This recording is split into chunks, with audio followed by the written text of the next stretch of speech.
ยังบ่เช้าเนาะแข่งขาฮะเนาะ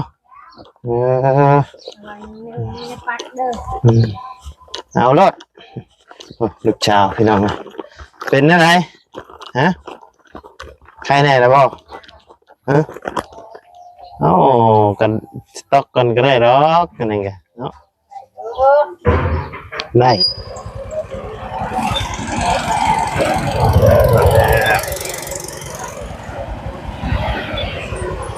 อึ๊บ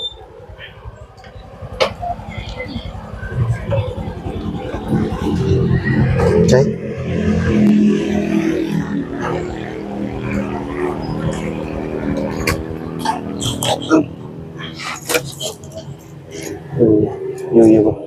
อยู่แล้วไปลูกเข้าไปมาแล้วเบิดเท่าไรกาเสียหาย300,000 ตัว300,000ตัวถึกสีดไปจะเข็มเลยเข็มหนึ่งเหนียวเหนียวกินได้เด้อขนมมันนี่เด้อ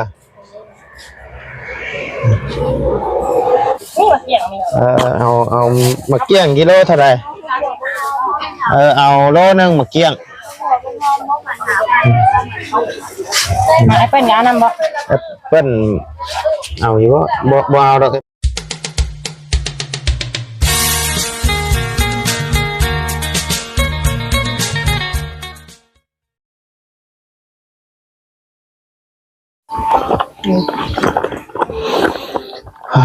เอาเนาะพี่น้องเลยหลังจากที่ขึ้นมาจากไทยให้ไทยนา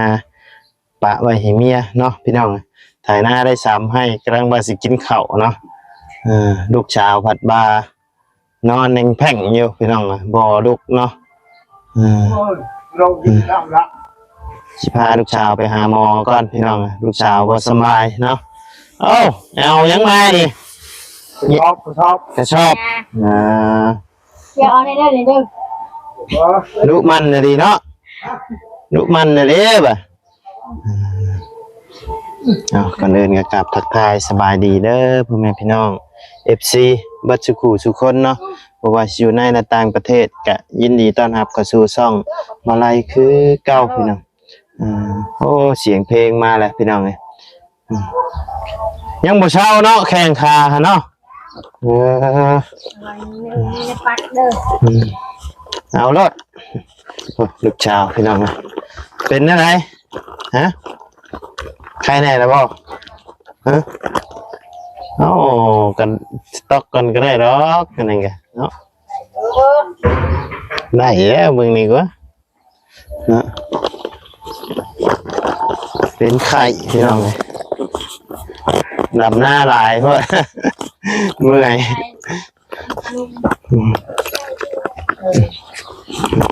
เอาเพิ่นไปหาหมอเลยพาลูกสาวไปหาหมอก่อนแนวฝนตกก็บ่ขึ้นบ่พาลูกขึ้นเห็ดกระดกกระเดี่ยวะเนาะบ่พาลูกขึ้น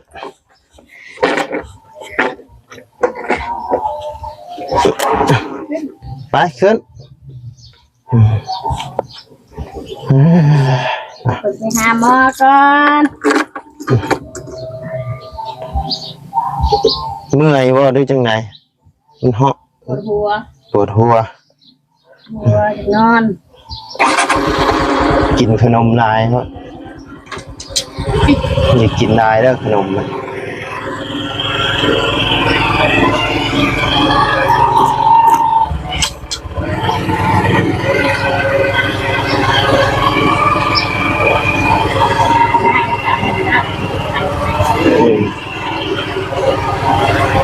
ลำหน้าไทยหน้าได้3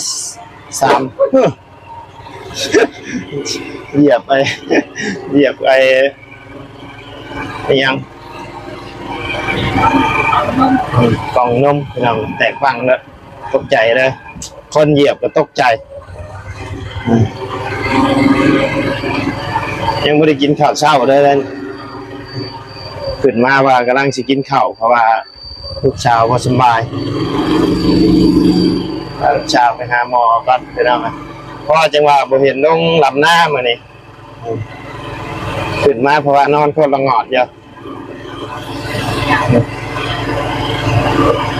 ไปยังไงเด้สแตลมื้อนี้เนาะแต่ลำหน้ายาเพิ่นบ่อ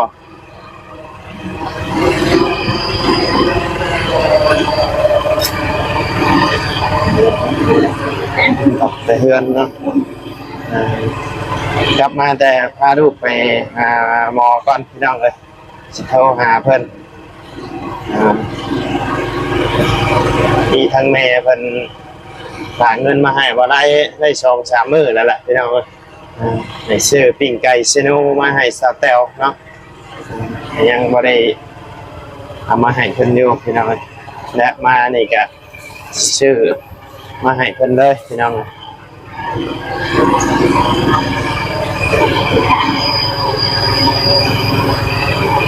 วานนี่ไปลำหน้าซอยหญ้าเพิ่นบอกผัดคือจังว่าโทรหาบ่ไล่อยู่พี่น้องเลยโทรหาบ่ไล่ว่าให้โทรหาบ่พรให้แน่ว่าบ่พรบ่เห็นว่าเอ้าว่ะให้ไปแล้วกัน ไปน้ำกันก็ว่าบ่เห็นว่าโทรนั่นใดก็โทรบ่ได้ว่ะสแตลโทรบ่ได้ว่าไล่สิโทรได้อยู่บ่ว่ะเงือดน้ำเพิ่นอยู่ห้องให้หาผัวโยวานนี่พี่น้องเอ้ยผัวไปตัดผมผัวไปตัดผมเนาะก็เลยโทรหาว่าไล่บัดอยู่พะลานพวกพี่น้องกลับมากับคำนะบอกอยู่บอกเมียว่าบอกผู้เมียเพราะว่าบอกเมียนะบอกว่าไปซื้อยากินไปแต่บ่ายโมงจนบ่ายสามยังบ่มาอยู่เดี๋ยวจังจะไปถามรายละเอียดน้ำเพิ่นอีกทีพี่น้องเดี๋ยวจังจะไปถามอีกทีว่าเป็นยังไงเนาะ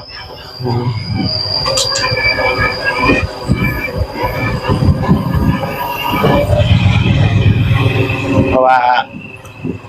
โทรหาบ่ไล่บัดอยู่พะลานพวกให้บ่ไล่โทรคิดว่ามีเรื่องมีราวว่าซั่นโอ้ยโทรวานนี่ก็โทรหาเซฟหาบ่ไล่อยู่บ่ได้ไปนำซอยเด้อมื้อนี้เพิ่นน่ะไปซอยหญ้าก่อนเพิ่นน่ะหญ้าผัวเก่าเพิ่นนั่นแหละเนาะพี่น้องเอ้ยแม่นบ่หญ้าผัวเก่าเพิ่นนั่นแหละเราเนี่ยลอยเนี่ย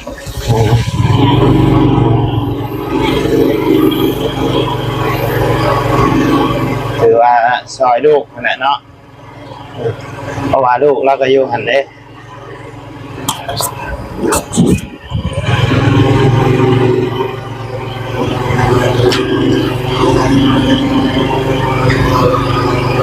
กินหมากน้ำไยได้นะนี่ยังเป็นไข่หมากน้ำไยปีนี้มันรกพี่น้องเลยต้นไหนก็มีต้นไหนก็พอได้กินโย่น้ำไยมันถึก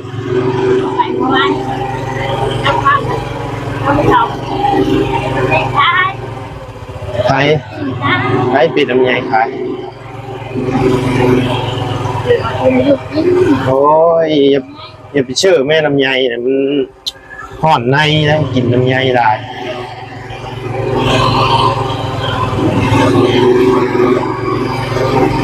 เป็นมากินหมักไหมเป็นขนมยังไงหมักขนาดเลยขนมนี้ยังว่าปันใดหมักไหมนี่โอ้ยอดเลย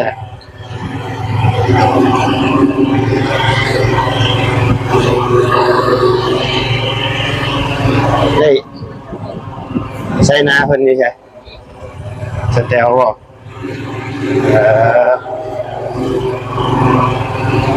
สเตลว่าลำนาอยู่นี้เนาะใช่น้ำบอกไหน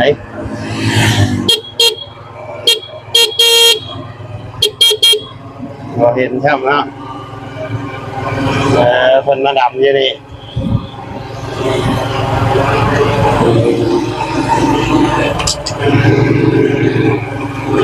มาดำอยู่นี่ไปนี่พบเจอกันโยตลาดดงเห็นมองเชนิกพูดอะพี่น้องเลยว้ายฝนตกมาฮอดเกินทางฝนตกพี่น้องแต่ตกยังบ่แห้งปานใด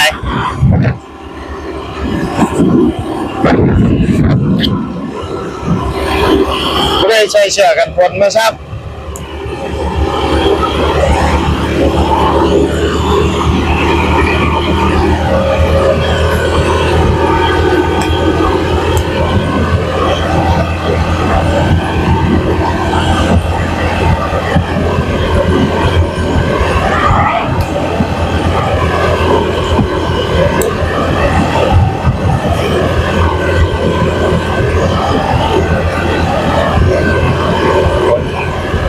กำลังมาเมื่อภาคเมื่อคนเดียว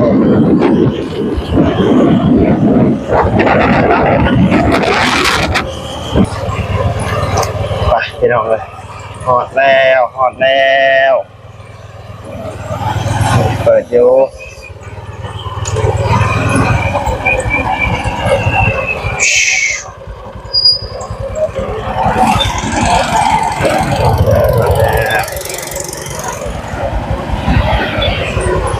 อึ๊บ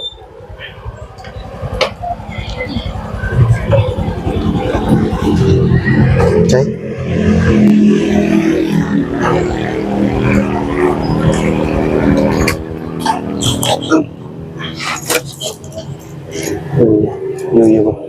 อยู่แล้วไปลูกเข้าไปนอนไปพี่น้องเดี๋ยวเบิ่งอาการก่อนเนาะรอดแล้วเห็นไหมรอแป๊บหนึ่งนะพี่น้องนั่งอยู่ใน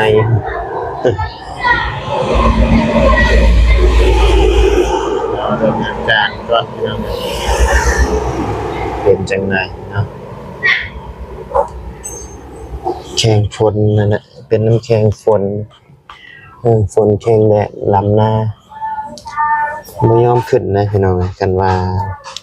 แม่บ่พาขึ้นอีหยังเด้อ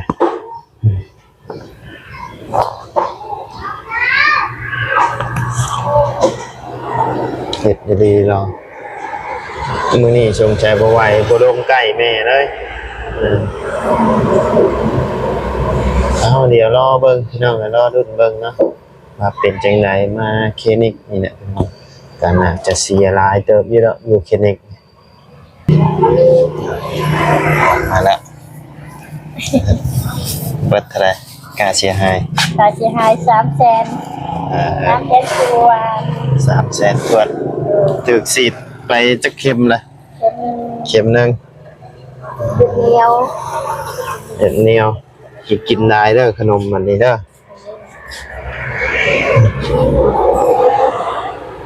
กินขนมได้ไปตลาดกันบ่ไปตลาดแล้วยังไม่ได้กินข้าวเลยไปหากินข้าวกันเฮ้ยหากินข้าวต้มบ่กินบ่กินข้าวต้มกินข้าวเปียกบ่บ่กินบ่ปากเด้อพี่น้องโอ้ยเนาะตึกชักไปจักเข็มนะเลือดน้ำเจาะเลือดพร้อมไป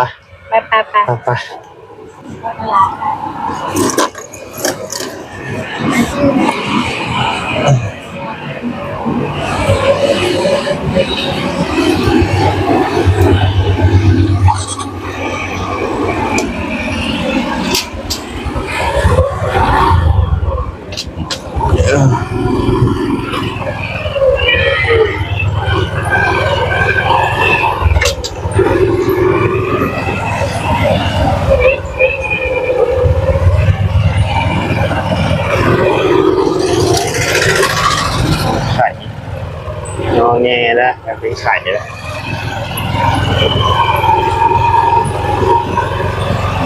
ไปตลาดก่อนพี่น้องเลย ว่าสิตัดผมมื้อนี้วันหยังมื้อนี้มันพุธบ่มื้อนี้ใช่มันพุธเถียงอีก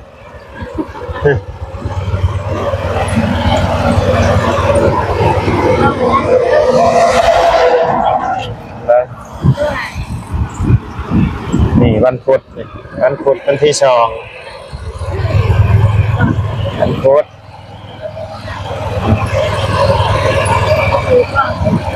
เจ็บบ่อย่ารับเด้อสิรับเลย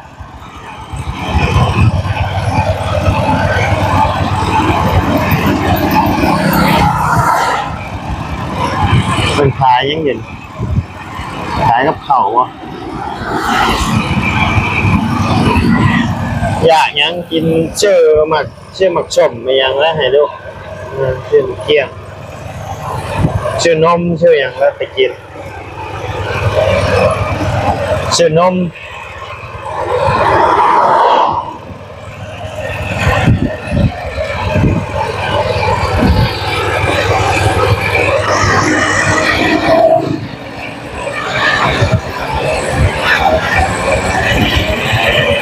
นะ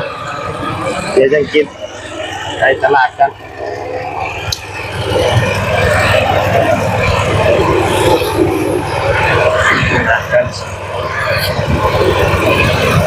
ไปจ้ะเนาะพี่น้องเลยเดี๋ยวอันเข้าหาเลาะตลาดก่อนพี่น้องเลย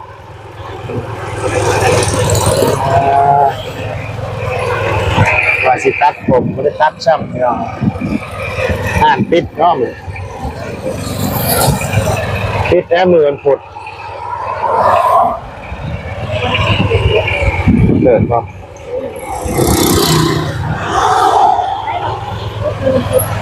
อ้าวอ๋อยังตัดอยู่เนาะอยู่กันอยู่ไทยนี่วันพุธนี่เพิ่นปิดนะเอาตลาดกันเราตลาดกันบ่ขอได้เลยตลาดก่อนป้าทางเขาเพื่อนดีเนาะโอ้อะไรรถยังมาขี่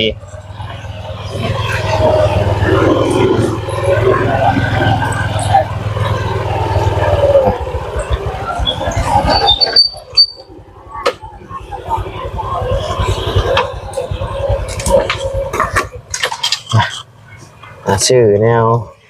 ไปกินก่อน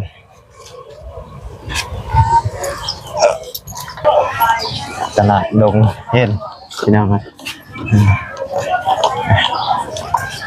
ตลาดก่อนโซนเสื้อผ้า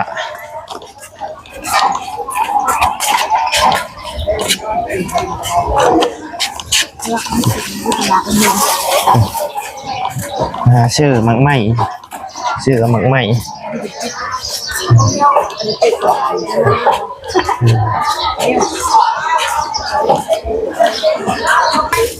ปลูกเอาเองตัวนี้ ปลูกเองบ่แม่นบ่ได้ชื่อเขาขายบ่ได้ไอ้ขายลงหมาพันมาหลาย เลยเลย คือเรื่องขาย ตรง15เอาปลูกเองเลยเฮ้ยพ่อบ่ได้กำไรแน่เฮ้ย ปลูกเองไงดินี่เนาะแบบธรรมชาติเลยเด้ มาดีจ้ะมาทุกคนบ่ได้ใส่ปุ๋ยหลายปาเลย เอาจักชองทุงเมื่อ35ทุ่งรุ่นให้70,000ฮะ5ทุ่ง70ทุง70แม่นขายลดลงอีกซื้ออีกกินบ่หมดนะหมดก็แจกเขาแทนมันเลยแจก XOFC แล้วขายถือดิมาสิใส่ทุ่งใหญ่ให้กระเทียมเอาไปเปิ้นนำบ่นี่70,000หาทุ่งจะเบิ่งค่อยซื้อค่อยขายบ่ได้เลยค่อยปลูกเองค่ะให้เปิ้นงามบ่เอา70เอาแอปเปิ้ลเอาโลนึงแอปเปิ้ลพ่อก็บ่มีหมักชมบ่นี่มาเกี่ยงนี่เอาหมักเกี้ยงกิโลเท่าไหร่เอาโลนึงหมักเกี้ยงแอปเปิ้ลงามนำบ่แอปเปิ้ลเอาอยู่บ่เอาดอกแอปเปิ้ลมาอย่างนึงทางวิธีซิมึงเลยชิมมึงนี่นะโล3โล7กิโลชะหาบ่แม่โล3,000เพิ่นโลชะหา ลละแสน โอ้จับดู อะไรมึงเหรอบ่เคยเราจะหาเลย ชิมมึงก่อน ซิมหมดเด้อเอายังเอาจะได้อันนี้เอาลงหน่อยอันนี้เอาไปขายโอ้ยซื้อซอยน้องเลยเอ้ยหาเงินซื้อน้องเพื่อนเถิดเห็ดตังดอกเงินนะ มันใหม่ฝนตกใช่แล้วมันอยากจางๆ พ่อ เนาะ ได้อันนี้นะแซ่น้ำก้อนมา แช่น้ำก้อนบ่ เนี่ยตัวนี้มันยาแซ่เลยดิซิมตัวน้ำยังเย็นเลยขอบใจ อ๋อ โลไปเดี๋ยวเลย ตัวนี้บ่ได้ปลูกเองเนี่ยตัวนี้เนาะ ก็เป็นชื่อเอาก็ปลูกได้เงินนี่จะทำไม่ได้คือบักกำไยปลูกเอาได้เดี๋ยวอยู่เพื่อนเลย หมอชองโล ตัวนี้เขาชื่อเขามากตัวนี้เอาตัวแซ่เบอร์โตมาแซ่เดี๋ยวตัวนี้มาแซ่โดย หน่อยตัวโบแช่ครับ เอาเงินมานี่ปะชิลุดให้เลยเอาแต่60ก็ได้ปลายมันบ่ไหล เอาจับมา ท้ายแบบรุดเลย ราคาคล้ายเป็นแม่นปกติมันต้อง65 ขายเป็นได้เจ้านี่ใช้หมองทิพย์ได้บัดนี้ กินไม่ลบแล้วมือแรงครับกวาดเอง บะแดงจะกวดเองเนาะเอา ขอบใจ เท่าไรทั้งเบิดนะ ตัวนี้แสนกับ1,000แสน7 170,000 แม่นแสน70เอาแสดง 170,000 บ่ขายจ่ายบ่ได้เขาขายถึงสุดเลยขายถึงเอ้าเขาขายมันบ่มีเนาะมันเท่าเลยเขาเลยเขาปลูกเองเขาขายได้เดี๋ยวเอาตัวใด คนละใหม่มาชื่อฮานี่เด้อเป็นใครคือคนวัน แม่นก็ปลูกเองเนี่ยชื่อแน่นะคนกัน 170,000 หั่นแหละขอบใจอ่ะ หิวจนบ่ได้พี่น้องเลย170,000เลย แล้วก็ปลูกเอง โอ้ไม่ค่าปลูกเอ เจ้าง ผู้จ้าง นะ เขาก็ไปขายนะ เลย เจ้าอยู่บ้านไหน โอ้ บ้านนมยาง บ่หาอันคุยเจ้าเขาก็ไป อ๋อ ไปตามตลาดนัดนำ เลย ห้านจึงอยู่นี่ เซโนไปบ่บ้านอยู่บ้านโคกใหญ่ไปบ่ ไปน้องบ่ได้ไป ไม่ไปเนาะอืม มีเด็กหัวแล้วเที่ยวมาเซโนเป็นทหารอยู่เซโน อ๋อ เรียนกับใจเลยนะนี่ไงก่อนนะพ่อ แพ็คเท่าไหร่นะมักทุเรียน แสน3ก็ได้รุ่นให้คันเจ้าซื้อบ่รุ่นไว้แสน4แต่ก็รุ่นเจ้าซื้อหลายทุกเรื่องได้บ่เบอร์ไว้เลยเขาก็รุ่นให้พ่อคันจะเอาแสน40ก็เอาแต่แสน30 อยากบ่กันเป็นหน่วยนะช่างมันเป็นหน่วยกิโลละแสน นี่เห็นก็รุ่นให้ค่ะมันกายก็รุ่น อยากบ่ มันหน่อยได้ ถามได้ติ ใช่ป่ะทำมันยากบ่ใช่ป่ะ อืม ตัวนี้2โลไปอะไรไป2ก็ได้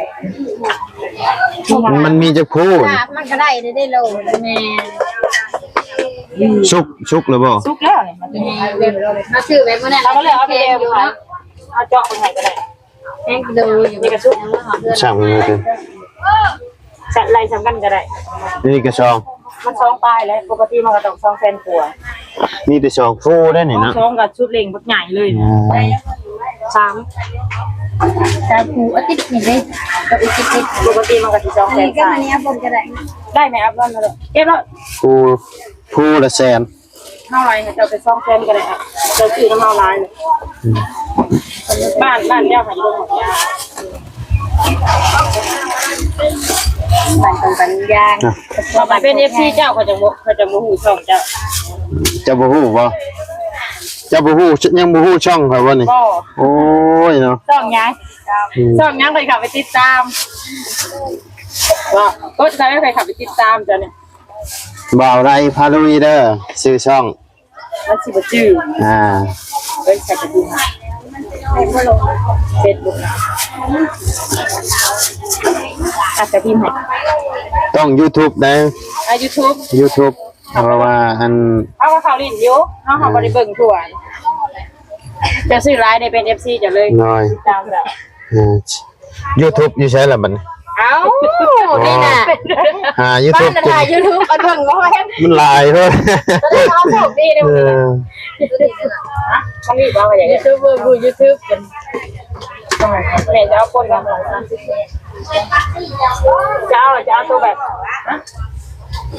แบบนี้ก็ได้คือถ้าบ่อยากให้จับมันได้มันเสียการที่ส่วนตัวนี้ก็ต้องนี่ก็บ่เสียดีก็ตัวนี้ก็บ่เสียจะต้องไปถ้าต้องไปต้องหาพันประเดี๋ยวต้องจะได้ นุ้ย ก็เนี่ยสิได้ร้ายกว่าเดิมบ่ค่ะ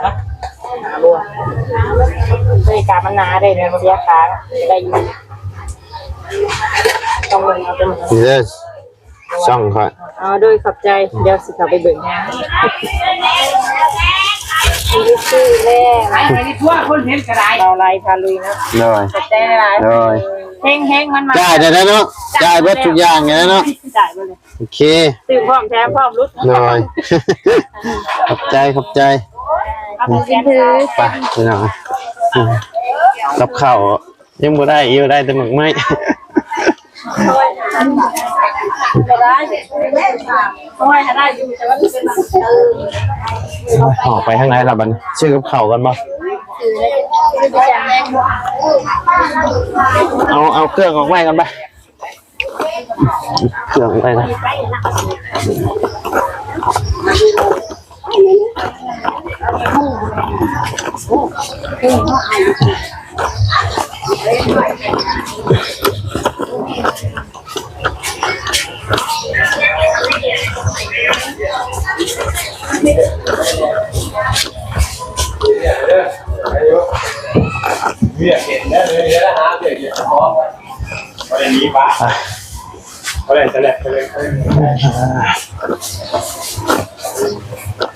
กลับมือกันนะกลับมือกันเมาหมักไหมพี่น้องนะ